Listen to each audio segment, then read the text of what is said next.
આપણે ફાફડી લીધી છે તો એ આપણે મિક્સરના ખાનામાં નાખવાની છે. આપણે માંડવીના દાણા લીધા છે તો કાસા દાણા લીધા છે તો એ થોડાક નાખવાના છે. ને આ આપણે ધાણા લીધા છે તો હુકલ ધાણા છે તો એ થોડાક નાખવાના છે. તો આને આપણે હવે પીસી લેવાનું છે. તો આ બધી વસ્તુ આપણે પીસી લીધી છે. તો આ રીતે આપણે પીસી લેવાની છે. હવે આપણે તેલ મૂકી દીધું છે તો એમાં આપણે જીરું નાખવાનું છે. હવે આપણે ડુંગળી સુધારી છે તો ઝીણી ઝીણી ડુંગળી સુધારી લીધી છે તો આપણે એ નાખવાની છે. તો ડુંગળીને આપણે થોડીક વાર ચડવા દઈએ. તો આ રીતે આપણે ચડવી લેવાની છે. હવે આપણે ટમેટું નાખવાનું છે.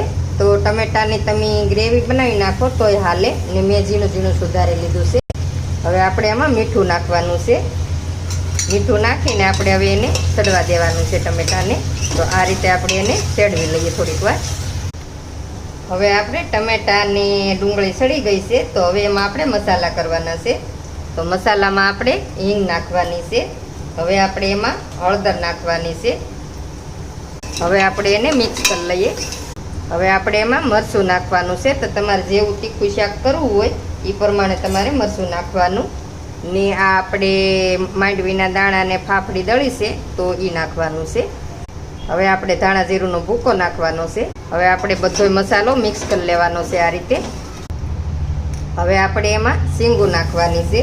તો શીંગુનું શાક આપણે કુકરમાં બનાવીએ છીએ આજે મસાલાવાળું. તો સરસ બને છે અને ઘા ભેગું બની જાય છે. તો શીંગુને આપણે આ રીતે થોડીક વાર એમાં ચેડવી લઈએ મસાલા હારે.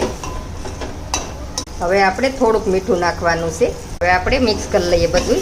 તો મીઠું આપણે પહેલું નાખ્યું હતું એટલે થોડુંક નાખવાનું છે પછી.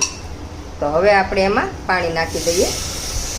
હવે આપણે ગરમ મસાલો થોડોક નાખી ને ઢાંકણું ઢાંકીને આપણે 2 સીટી થવા દેવાની છે. તો શાક બનીને આપણે તૈયાર થઈ ગયું છે શીંગુનું. તો હવે આપણે એમાં લીલા ધાણા નાખી દેવાના છે.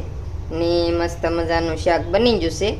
તો આ રીતે બનાવીને જરૂરથી તમે ટ્રાય મારજો ને કોમેન્ટમાં મને કહેજો કે કેવું બન્યું કેવું નહીં એમ. ને બહુ મસ્ત બને છે ગ્રેવીવાળું શાક. તો આપણે શીંગુનું શાક સાલુમાં તો બનાવતા જ હોય પણ આ રીતે આપણે ન બનાવતા હોય તો આ રીતે બનાવી ને જરૂરથી ટ્રાય મારજો. ને મારા વિડીયા ગમતા હોય તો લાઈક શેર ને સબસ્ક્રાઈબ કરવાનું નહીં ભૂલતા.